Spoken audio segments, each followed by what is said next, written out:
অমিয় কুমাৰ বৰাৰ ৰাধাৰ সন্যাসী। খণ্ড ১। চাৰিওফালে দুপৰীয়া নিশব্দতা।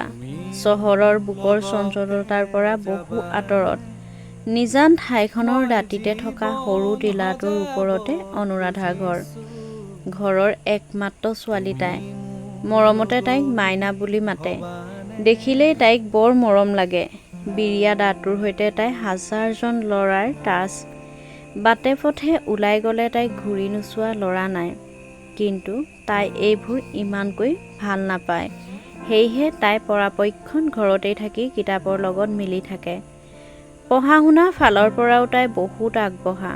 ঘৰৰ আৰ্থিক অৱস্থা ইমান উন্নত নহয় যদিও মাক বাপেকে তাইক পঢ়োৱাৰ ক্ষেত্ৰত কোনো কৃপণালি নকৰে। মুঠৰ ওপৰত ক'বলৈ গ'লে তাইৰ কোনো ধুনপেচ নাই। যিটো দিয়ে তাতেই সুখী তাই। এক কথাত ক'বলৈ গ'লে তাই ঘৰৰ লখিমী। দুপৰীয়া ভাত সাজ খাই কাঁহী বাতিবোৰ ধুই কৰি তাই বিচনাত পৰিছেহি। আগষ্ট মাহ, গৰম বেছি। তাই শুবলৈ গৈও শুব পৰা নাই। বিচনাখন গৰম হৈ আছিল। চকুহাল জাপ খাই যাব ধৰিও সাৰ পাই পাই গৈছিল। সঁচাকৈ আগষ্ট মাহত গৰমটো অলপ বেছিয়েই। উঠি আহিল তাই। আগফালৰ নিমগছজোপাৰ তলতে চকীখন পাৰি বহি ল'লে। হাতত অনুৰাধা শৰ্মা পূজাৰী বাইদেউৰ নাহৰৰ নিৰিবিলি ছাঁ। একান্ত মনে পঢ়ি গৈ আছিল। মাজনী অ' মাজনী, মাকে মাত লগালে। অঁ মা কোৱা। কি কৰি আছ তাত? নাই মা, গৰমত শুব নোৱাৰি ইয়াতেই বহি আছোঁ। আগফালৰ পৰা কাপোৰখিনি লৈ আহিবিচোন আহোঁতে। অঁ ঠিক আছে লৈ যাম। আৰু বেগে ভিতৰলৈ আহচোন তই। এই ভৰ দুপৰীয়াখন নিমগছৰ তলত বহি কিতাপ পঢ়িব নালাগে। আহ ভিতৰত আহ।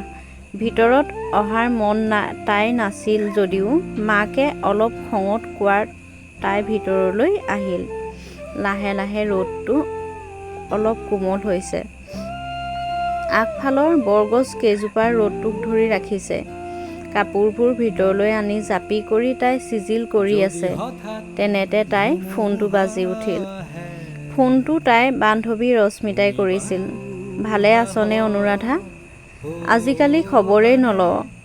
ভালেই দে মোৰ, বেয়া নাপাবি অ' মোক। মোৰ ফোনত আজি এসপ্তাহ ধৰি ৰিচাৰ্জ নাই। মনো কৰা নাই ভৰাবলৈ। সেইবাবেহে খবৰ ল'ব পৰা নাই। কাইলৈ পৰহিলৈ মানে ভৰাম আৰু। বাকী তোৰ খবৰ কচোন।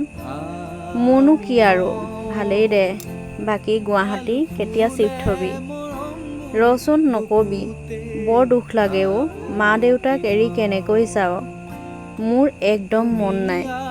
আৰে পাগলী, তোৰ মা দেউতাক চাবলৈ আমি কি মৰি গ'লোঁ নেকি হা? আমি আছোঁতো। কি হ'ব খুৰা খুৰীহঁতৰ? একো নহয়, তই মিছাতে এইবোৰ চিন্তা কৰি নাথাকিবি। পঢ়িবলৈহে যাবি।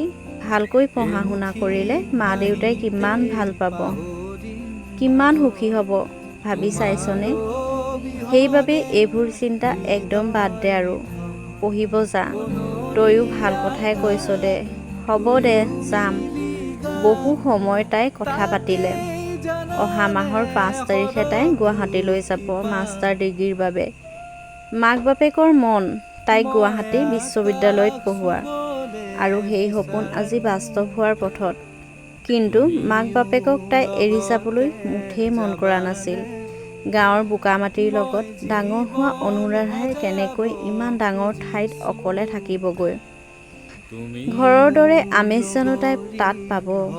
মন গ'লেই দৌৰি মাৰি ৰাবাব টেঙা ছিঙি অনা অনুৰাধাই তাত জানো এনে পৰিৱেশ পাব? তাই এতিয়া এইবোৰক লৈ এশ-এবুৰি চিন্তা। ভাত পানীও পেটলৈ নাযায়। মুঠৰ ওপৰত তাই এতিয়া ভয়ত একদম পেপুৱা। কিমান বুজাই মাকে কিন্তু নাই নুবুজে। আকৌ ঘূৰি পকি আহি ভয়টো তাইক লগ দিয়ে। লাহে লাহে দিনবোৰ বাগৰিব ধৰিছে। তাই যোৱাৰ সময় নিচেই ওচৰত। আজি 29 আগষ্ট। হাতত মাজত 5টা দিন। যিমানেই দিন চাপিছে তাই ভয়ত শুকাই খীনাই যোৱাৰ দৰে হৈছে। মাকে তাইক লগত দিবলৈ পিঠা পনা বনাইছে। তাই খাই ভাল পোৱা আমৰ আচাৰ, মিঠা বগৰীৰ আচাৰ সকলোবোৰ বান্ধি দিছে। মাকৰো বৰ চিন্তা, তাই গৈ তাত কেনেকৈ বা থাকে, বেমাৰ আজাৰ হ'লে ক'ত কেনেকৈ যাব, ইত্যাদি বহুতো। কিন্তু মাকে সেইবোৰ তাইৰ আগত প্ৰকাশ কৰা নাই, নহ'লে তাই আৰু ভয় কৰিব। ইফাল সিফাল কৰি থাকোঁতেই সন্ধিয়া লাগিল। চৰাই চিৰিকটিবোৰ নিজ ঘৰলৈ আহিছে। পথাৰৰ পৰা গৰুবোৰ জুম পাতি পাতি ঘৰলৈ আহিছে। এনে পৰিৱেশ চাই বৰ ভাল পায় তাই। তুমিও লগতে যাবানে?